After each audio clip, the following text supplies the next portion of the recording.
bahkan pada firman Tuhan pada malam hari ini. Terlebih tentunya kita bersyukur dan berterima kasih kepada Tuhan yang telah memberikan kita kekuatan kesehatan sehingga kita boleh ada bersama-sama di tempat ini dalam ibadah kaum pria yang malam hari ini kita boleh sama-sama mengagungkan kemuliaan Tuhan, dan kita yakin kalau kita boleh ada, kita boleh sehat, semua karena anugerah Tuhan. Saudara-saudara yang dikasihi oleh Yesus Kristus, dunia ini sepertinya semakin tua. Setiap hari kita mendengarkan berita yang membuat kita ngeri, membuat kita khawatir, takut, cemas, dan sebagainya. Jarang kita mendengarkan berita-berita yang membuat hati kita lega. Kalau kita melihat di media, di televisi, dan perbincangan di masyarakat, saudara-saudara, lebih banyak yang dibahas tentang kekhawatiran, kekerasan, dan seterusnya. Tapi sebagai anak Tuhan, kita yakin dan percaya kita punya filter dan pelindung yang sanggup memberi rasa tenang terhadap jiwa kita. Dialah Yesus namanya. Saudara yang dikasihi oleh Tuhan Yesus Kristus, sama-sama kita membuka firman Tuhan dalam Amsal 1 ayat yang ke-7. Amsal 1 ayat yang ke-7.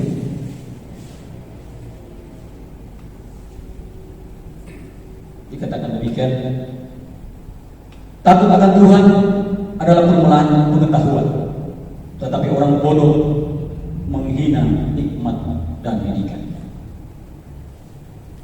Kaum pria, saudara yang sama dikasihi oleh Tuhan Yesus Kristus,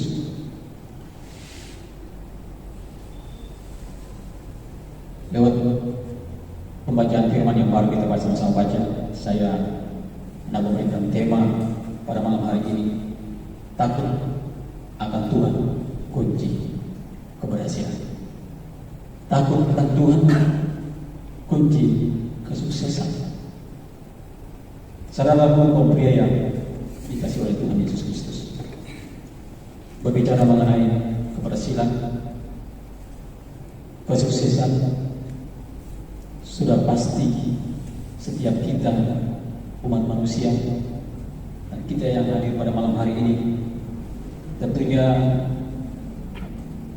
kita ingin berhasil. Kita tidak ingin gagal. Apakah itu dalam pekerjaan yang sementara kita laksanakan atau sementara kita rancangkan,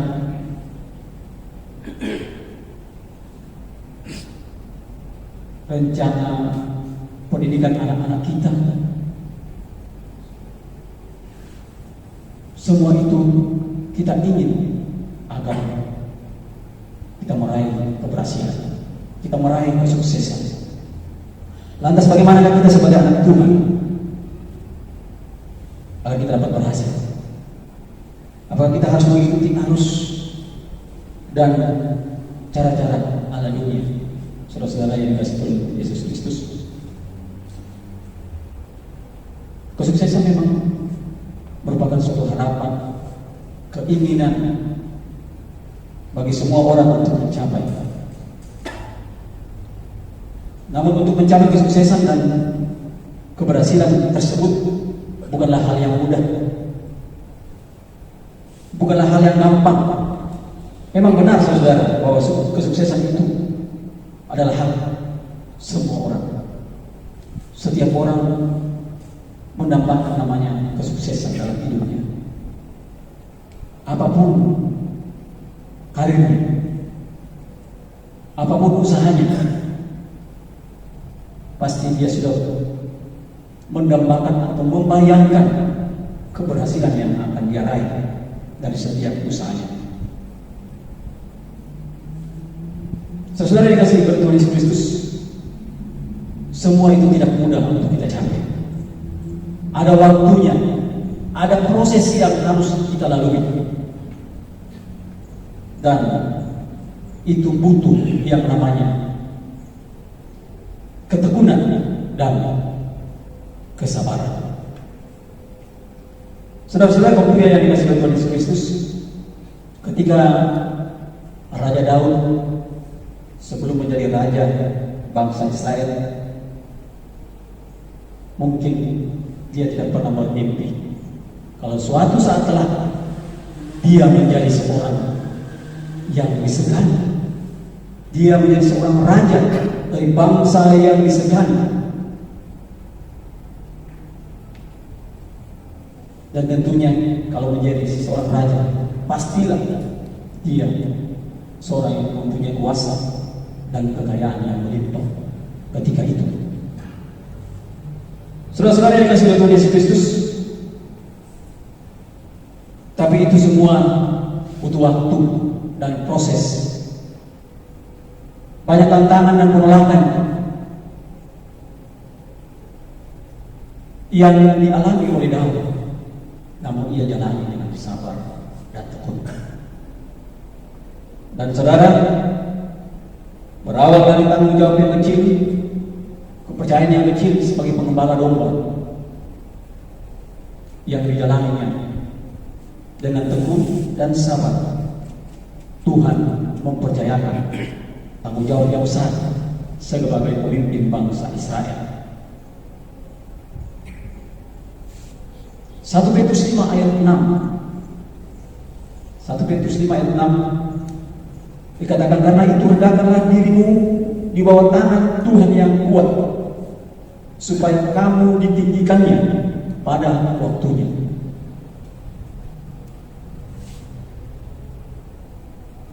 Ini relevansi dengan cerita Daud. Daud, anak yang sabar, ketika remaja dia diberikan tugas oleh ayahnya untuk mengawal dan mengembalakan domba-dombanya. Dan dengan tanggung jawab dia melaksanakannya dengan baik. Dan hasilnya saudara, saya bilang tadi, dia tidak pernah bermimpi akan menjadi seorang raja. Dia hanya tahunya tiap hari mengembalakan domba, setelah itu sorenya memasukkan lagi, begitu seterusnya. Waktu berjalan, proses pun berjalan, dan Tuhan melihat bahwa Daud, pemuda Daud, punya tanggung jawab, dan Tuhan memilih dia untuk memberikan tanggung jawab yang lebih besar lagi, itu menjadi bukan penggembala domba lagi, tapi menggembalakan umat Israel. Saudara-saudara yang dikasihi Tuhan Yesus Kristus, ada 3 kunci keberhasilan dan kesuksesan menurut pandangan Alkitab. Yang pertama, merendahkan diri di hadapan Tuhan. Yang kedua, rajin dan kerja keras. Dan yang ketiga, libatkan Tuhan dalam perencanaan. Yang pertama, kunci sukses yang pertama saudara, merendahkan diri di hadapan Tuhan. Artinya bahwa kita harus benar-benar berserah kepada Tuhan, mengakui bahwa kekuatan dan kemampuan yang kita miliki hanya semata-mata dari Tuhan. Apa yang kita lakukan itu merupakan pemberian dari Tuhan. Kesuksesan dan keberhasilan yang kita raih, kita harus menyadari utamanya kekuatan yang diberikan oleh Tuhan kepada kita setiap hari, bukan karena kita mampu membeli vitamin, mampu mungkin membeli makanan yang membuat tubuh kita sehat, tapi kita harus sadar bahwa Tuhanlah memberi kesuksesan untuk semua itu. Nah, kalau kita sadar bahwa Tuhanlah yang memberikan kita kesuksesan, maka hal yang pertama yang harus kita lakukan adalah merendahkan diri di hadapan Tuhan. Maka Tuhan akan meninggikan kita, sebagaimana ayat yang telah kita baca tadi. Nah, ganjaran dari orang yang rendah hati saudara dan takut akan Tuhan dapat kita lihat di dalam Amsal 22. Amsal 22 ayat yang keempat. Dikatakan ganjaran kerendahan hati dan takut akan Tuhan adalah kekayaan, kehormatan, dan kehidupan. Saudara yang dikasihi oleh Yesus Kristus, ada beberapa penduduknya saudara yang tidak, sebagai contoh, yang tidak merendahkan diri di hadapan Tuhan. Yang mengakui dirinya lah 100% yang berperan mencapai kesuksesan, keberhasilan dalam hidupnya, dalam karirnya. Dialah salah satunya adalah Thomas Andre. Thomas Andre adalah seorang perancang, pengusaha, pengusaha sekaligus perancang kapal Titanic, kapal pesiar super mewah dan super canggih pada zamannya, saudara. Yang kala itu dia berhasil membuat kapal sebesar itu dan kapal semegah itu pada zamannya, saudara. Dengan bangganya dia mengatakan bahwa semua yang mencapainya itu tidak ada campur tangan Tuhan, tapi semua itu diraihnya karena kepandaiannya sendiri, kemampuannya sendiri, mungkin dengan tim-timnya, tim kerjanya. Dia tidak mengakui bahwa kekuatan yang ia miliki, kekuatan dan kesehatan yang ia miliki saat itu adalah kebenaran Tuhan. Dan apa yang terjadi, saudara? Sebelum berlayar kapal Titanic ini, Thomas Andre diwawancarai dalam sebuah wawancara. Dia mengatakan bahwa kapal Titanic ini merupakan kapal yang super canggih, super megah dibanding kapal-kapal yang ada saat itu. Tahun itu sekitar tahun 1912. Ini kapal sudah canggih. Tahun 1912 itu Indonesia mungkin masih di hutan, kebanyakan hutan. Baru di Jawa yang terbuka, Makassar, Medan yang kota-kota besar. Tapi ketika itu Thomas Andre telah menciptakan kapal yang super mewah. Dan ketika hendak melayar dari Southampton, Inggris ke New York City, jadi wawancara dengan sebuah media dan mengatakan bahwa karena canggihnya kapal Titanic ini, sehingga Tuhan pun tidak mampu untuk menenggelamkannya. Tuhan pun tidak mampu menenggelamkan kapal ini. Dia percaya diri karena kapal ini super canggih menurut dia. Tapi dia lupa, saudara, bahwa Tuhan yang punya semuanya, Tuhan yang punya kuasa. Dan apa yang terjadi, saudara, ketika dalam perjalanan kapal yang canggih katanya ini, Titanic ini, dari Inggris menuju ke Amerika, di tengah perjalanan Samudra Atlantik Utara, kapal ini menabrak gunung es. Dan apa yang terjadi, saudara? Kalau kita lihat di film-filmnya, film Titanic ini, lampu kapal ini dan kemudian kapal ini terbagi dua dan tenggelam pada tanggal 15 April 1912. Banyak penumpang yang meninggal dan hanya sedikit yang selamat, saudara. Sebenarnya mungkin banyak yang akan selamat,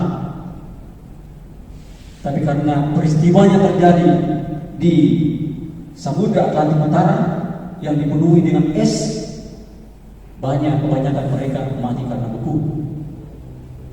Ketika diselamatkan, ia masih memegang pelampung, ia tidak tenggelam. Sebenarnya ini masih hidup seandainya berada di lautan yang biasa, yang tidak dipenuhi dengan es. Karena banyak yang sementara memegang pelampungnya. Saudara, apa kesimpulan yang dapat kita ambil dari perkataan Thomas Andre ini? Inilah akibat jika kita mengenalkan kemampuan kita sendiri, mengenangkan kekuatan kita sendiri, maka semuanya akan sia-sia. Dalam Yakobus 4 ayat 10 dikatakan, rendahkanlah dirimu di hadapan Tuhan, maka engkau akan ditinggikan. Hal ini juga terjadi pada seorang tokoh dalam Alkitab, Yusuf. Berbeda dengan Thomas Andrew tadi. Yusuf adalah orang yang sopan, santun dalam pergaulannya. Walaupun dalam perjalanan saudara, dia bahkan hampir dipenjarakan karena difitnah. Tapi itu saya katakan tadi, semua itu butuh waktu dan butuh proses. Nah, Tuhan pulihkan Yusuf. Dan Yusuf merendahkan diri di hadapan Tuhan, takut akan Tuhan. Tuhan membuktikan bahwa dia tidak bersalah. Dan ketika itu Tuhan memilih lewat pembesar-pembesar yang ada di Mesir, memilih dia dan memberikan tanggung jawab yang lebih besar lagi, yaitu menjadi orang nomor 2 di Mesir kali itu. Sukses yang kedua, saudara, kunci sukses yang kedua adalah rajin dan kerja keras. Tentu kita mencapai keberhasilan, saudara, kita harus selalu rajin. Kita harus selalu bekerja. Kita diberikan Tuhan akal dan pikiran, kesehatan untuk kita mau melakukan sesuatu, bukan hanya untuk diri kita, tapi juga untuk orang lain, termasuk dalam pekerjaan Tuhan. Dalam Amsal 13 ayat 4 dikatakan, hati si pemalas penuh keinginan, tetapi sia-sia. Sedangkan hati orang rajin diberi kelimpahan. Jika kita terjemahkan dalam kehidupan kita sehari-hari, saudara yang merasa bahwa tidak salah yang dikatakan dalam Alkitab, bahwa hati si pemalas penuh dengan keinginan, banyak keinginannya, tapi dia tidak melakukan, sehingga apa yang terjadi? Sia-sia apa yang dia dapatkan, tidak ada. Sia-sia saja, dia hanya menghayal ingin punya itu dan ini, tapi dia tidak berusaha. Padahal Tuhan sudah memberikan akal dan pikiran kepadanya. Sebaliknya, kepada orang yang rajin, Amsal 13:14 mengatakan diberi kelimpahan. Kelimpahan maksudnya cukup, apa yang dibutuhkan cukup. Bahkan di sini dikatakan melipat, lebih. Dengan kelebihannya itu dia bisa membantu saudara-saudara yang lain. Dia bisa membantu orang-orang yang ada di sekitarnya yang membutuhkan. Berkat itu harus kita salurkan. Seperti air dalam sebuah selang. Air yang tadinya jalan terus, mengalir terus, ya ibaratnya berkat Tuhan mengalir terus kepada kita, tapi kita tidak salurkan, selang itu, keran dari Tuhan akan meledak, akan bocor, dan bocor itu akan meluber kemana-mana dan tidak berfungsi. Tapi ketika keran itu yang Tuhan salurkan kepada kita, kita buka keran baru untuk saudara-saudara kita yang lain. Toh saudara kita juga tidak meminta semuanya dari kita. Mari kita berbagi dengan sesama kita.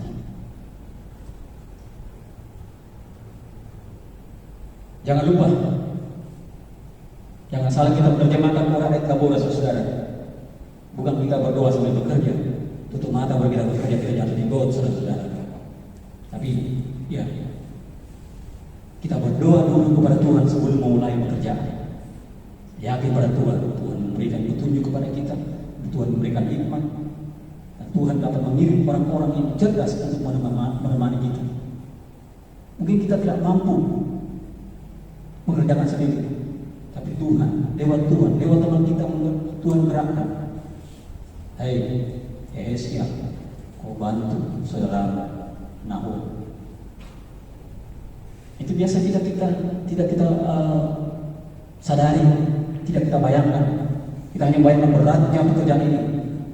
Tapi berdoa, Tuhan akan menjadi penolong bagi saya, saudara.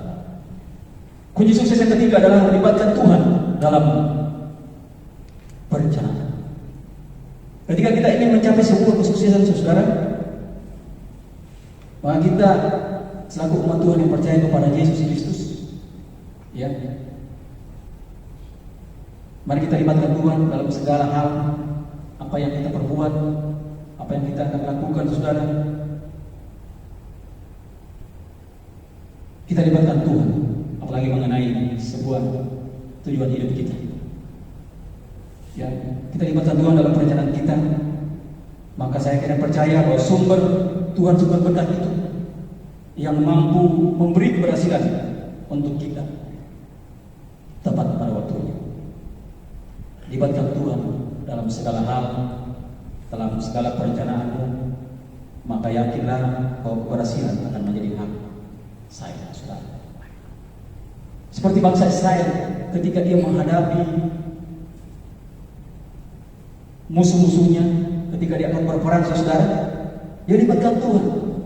Dia memohon doa dan petunjuk dari Tuhan, atau dari para imam-imam yang ditempatkan Tuhan di tengah-tengah bangsa Israel kala itu. Roma 9 ayat 15 dikatakan, aku akan menaruh belas kasihan kepada siapa aku mau menaruh belas kasihan, dan aku akan bermurah hati kepada siapa aku mau bermurah hati. Jadi bukan karena usaha kita, saudara, kita ini berhasil mengerjakan kita ini diberi kelimpahan kepada Tuhan, bukan karena kepandaian kita. Jangan kita seperti Thomas Andre yang dalam usahanya dia tidak mengakui bahwa itu semata-mata karena kemurahan Tuhan. Saudara-saudara yang dikasihi Tuhan Yesus Kristus, hari ini mari saya mengajak, mudah-mudahan kita tidak bersungguh-sungguh kepada Tuhan. Jika itu ada persungutan dalam hati kita, mari hari ini kita mengganti sungguh kita dengan rasa sungguh kita. Bila bersungut tak berhenti, saudara-saudara, semangat pun mati. Bila bersyukur tak henti, semangat tak akan mati. Bersungut membuat Tuhan berduka, bersungut membuat Tuhan juga murka, tapi dengan bersyukur membuat Tuhan bersyukur. Dan setiap firman Tuhan pada malam hari ini tidak dapat memberikan berkat dan memberikan kita pengangan untuk sama-sama kita selalu bersyukur kepada Tuhan, bahwa ada 3 kunci kebersihan yang malam hari ini sama-sama kita pelajari. Yang pertama, kita rendahkan diri di hadapan Tuhan. Yang kedua, bahwa kita harus selalu rajin dan bekerja keras. Dan yang ketiga, libatkan Tuhan dalam setiap perencanaan kita. Saya yakin percaya Tuhan adalah sumber segala berkat, akan memberikan kita berkat sesuai dengan talenta, sesuai dengan apa yang kita minta.